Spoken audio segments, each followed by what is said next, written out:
আসসালামু আলাইকুম বন্ধুরা, আশা করি সবাই খুব ভালো আছেন। আমরা অনেক সময় পাখির খাঁচায় দোলনা ব্যবহার করি। দোলনা এবং এই জাতীয় খেলনা ব্যবহার করাটা পাখির জন্য খুবই ভালো। এতে পাখির মন মানসিকতা ভালো থাকে। পাখি একটা আরেকটার সাথে ঠোকরাঠুকরি মারামারি করে না।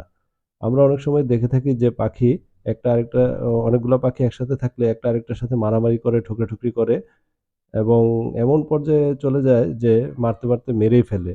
কিন্তু আমরা যদি পাখির খাঁচায় দোলনা এবং এই জাতীয় বিভিন্ন ধরনের খেলনা দিয়ে রাখি, এতে এই জিনিসটা খুব কম ঘটে। কিন্তু বাজারে যেসব দোলনা পাওয়া যায়, ওইসব দোলনাতে দেখা যায় আপনার পুঁতি, তারপরে ঘন্টার পাশাপাশি একটা কাপড়ের ফুল দেওয়া থাকে। আসলে যেটার কোনো প্রয়োজনই নাই। এটা দেখতে সুন্দর লাগে কিন্তু এটা পাখির জন্য খুবই ক্ষতিকর। পাখি অনেক সময় এই ফুল খেয়ে ফেলে।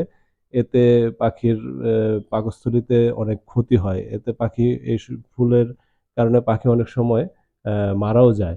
আরেকটা জিনিস দেওয়া থাকে এরকম এখন ইদানিং দেখা যাচ্ছে কাঠের মধ্যে কাঠের যে ইয়াটা কাঠিটা দেওয়া থাকে এটা রঙিন থাকে। যে রংটা আসলে খুবই ক্ষতিকর। এই কেমিক্যাল যুক্ত রং পাখির জন্য খুবই ক্ষতিকর। আ আপনারা এই যে আমার এই দোলনাটা দেখেন আমি দোকান থেকে কেনার পর একটু কাস্টমাইজ করে নিয়েছি। আমি আগের কাঠিটা ফেলে দিয়েছি। পরে নতুন একটা কাঠি লাগিয়েছি।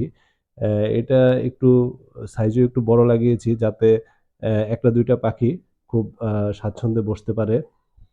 আর ফুল যেটা ছিল কাপড়ের ফুল, ওইটা আমি ফেলে দিয়েছি।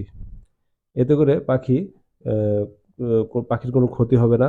পাখিও ভালো থাকবে, সুস্থ থাকবে এবং পাখির মন ভালো থাকবে। পাখি একটা আরেকটার সাথে মারামারিও করবে না। আর আপনারা পাখির খাঁচায় দোলনার পাশাপাশি এরকম একটা মই দিতে পারেন। এই মই দিয়েও পাখি অনেক সুন্দর খেলাধুলা করে, সময় কাটায়।